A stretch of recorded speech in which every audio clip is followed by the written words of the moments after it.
Ciao ragazzi e bentrovati in un nuovo video. Allora, maglietta Commodore, ma se avete visto la copertina già lo sapete, oggi parleremo di Gloom. Allora, come sono venuto a sapere che esisteva Gloom?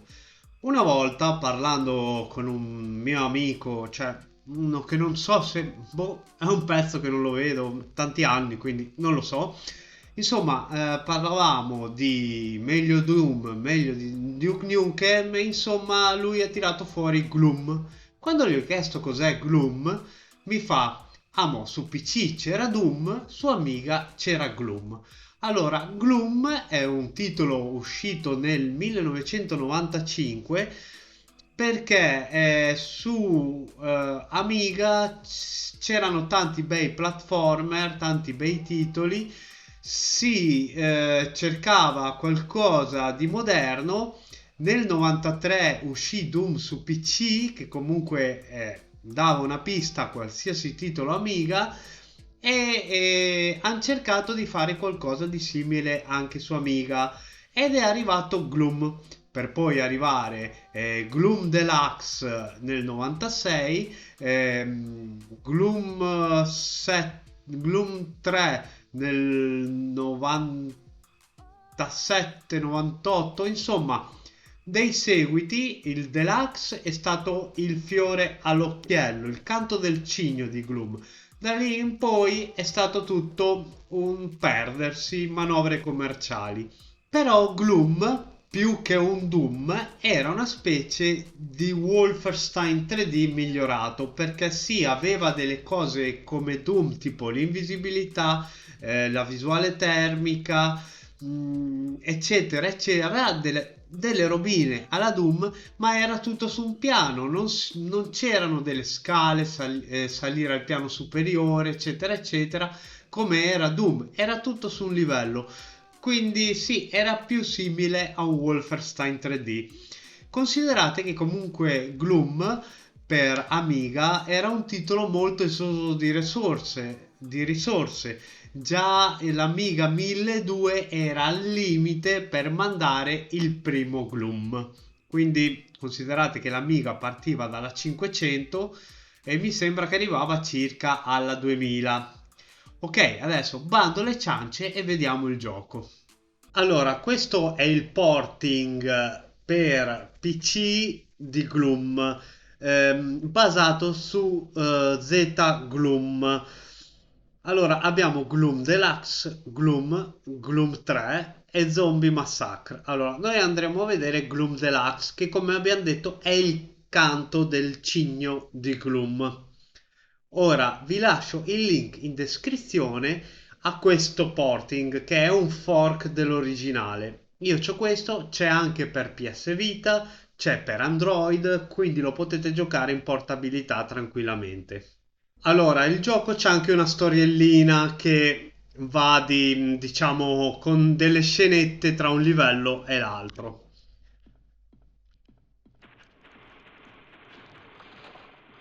La particolarità dei proiettili è questa, che rimbalzano. Poi possiamo prendere i potenziamenti per le armi. E la mappa ce l'abbiamo con tab.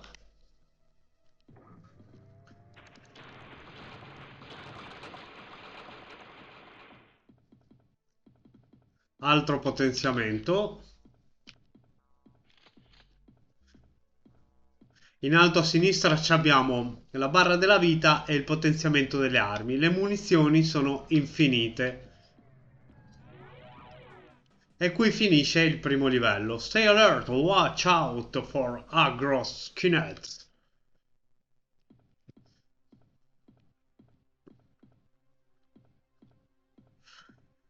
Non c'è il movimento su e giù del mouse, proprio come in Doom. È molto splatter, come vedete, interiora roba.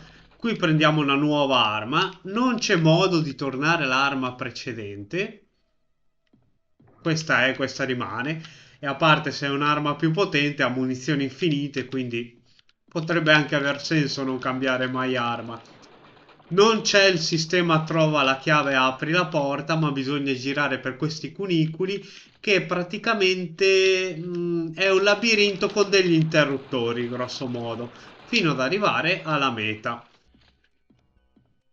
I biberon qui sono la vita.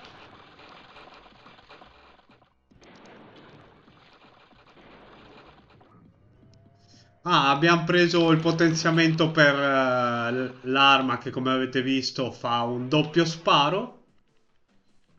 Ora le cose diventano serie.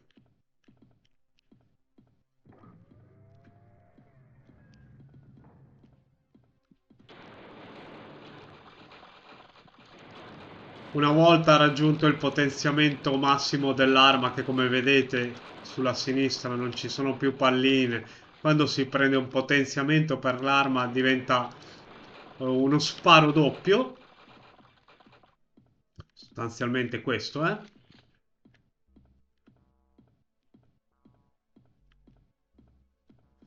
Con Shift corriamo.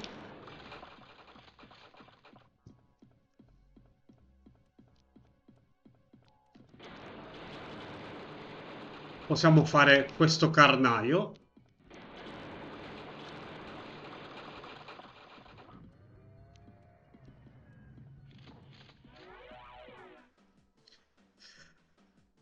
Attenti alla ruota della morte.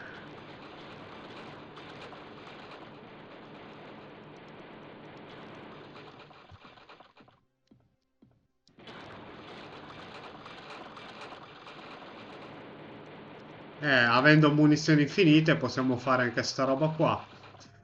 Per azionare gli interruttori non c'è bisogno di premere nessun pulsante, si azionano in automatico da soli. Basta che li tocchiamo fisicamente con la skin dell'omino.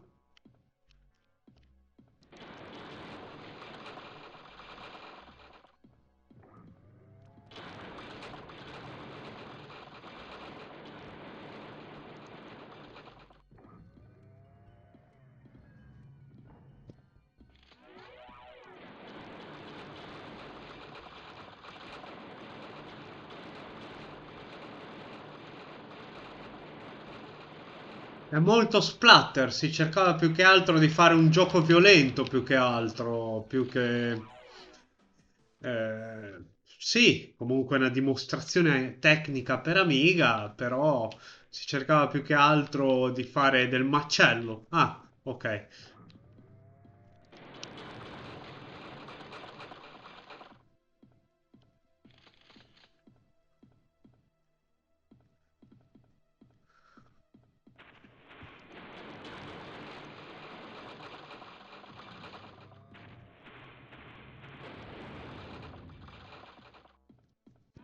Soldati, robot, roba.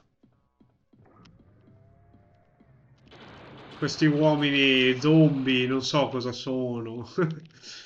Roba a caso.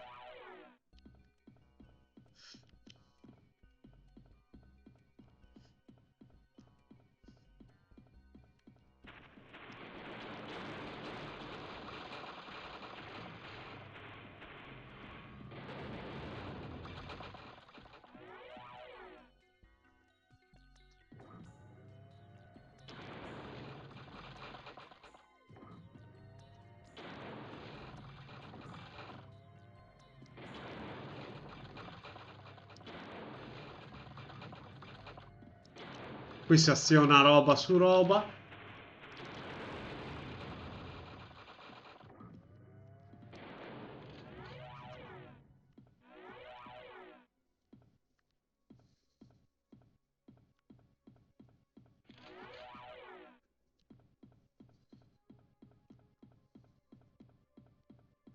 Vi dirò, che poi non è malvagissimo.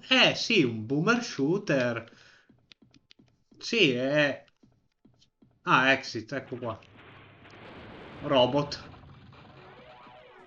È un boomer shooter figlio della sua epoca. I limiti che aveva l'Amiga erano quelli. Non ci si può aspettare di giocare a Doom Eternal o quello che volete su un dispositivo come l'Amiga. mi avrebbe fatto più piacere portarvelo sul dispositivo originale, ma ho il Commodore 64 ma non ho l'Amiga, quindi oh regà, contentatevi, eh. Ancora l'Amiga non ce l'ho per il momento. Più avanti non si sa.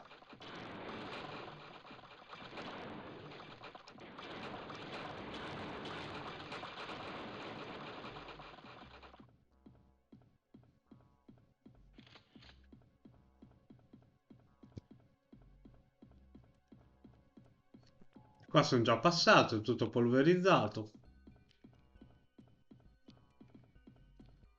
Mm, mappa.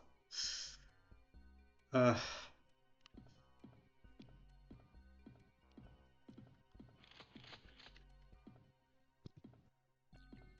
di qua niente.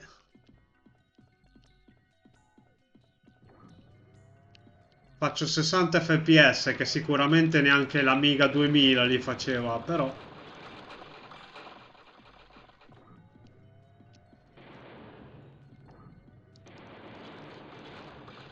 ecco gli occhiali. Una cosina alla Doom.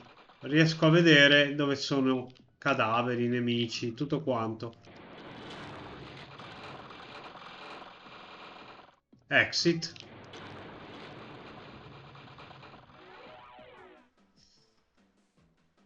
E qui dovremo trovare l'invisibilità, ma per il... Guardate, con il gameplay ci fermiamo qua perché bene o male è tutto così. Io sono andato avanti da solo per qualche livello nella mia partita in solitario. In grosso modo il gameplay si ripete sempre uguale. Ok ragazzi, questo era uno dei vecchi papà dei boomer shooter odierni, ossia Gloom, la Gloom Deluxe che era il top per Amiga per quanto riguarda Gloom nel porting per PC. Allora, è un gioco figlio dei suoi tempi perché come dicevamo con tutti i limiti dell'Amiga, insomma, sono riusciti a fare gran roba un po' monotono sinceramente perché non è assolutamente ai livelli di Doom, neanche di Doom 2, però è piacevole, non è malissimo. Sì, certo, non è il top, ma non è neanche male. È come giocare un Wolfenstein 3D più avanzato. Come vi ho già detto, vi lascio il link in descrizione per scaricare questo porting che, come già detto, c'è anche per PS Vita e Android. Detto questo, per questo video era tutto. Enjoy!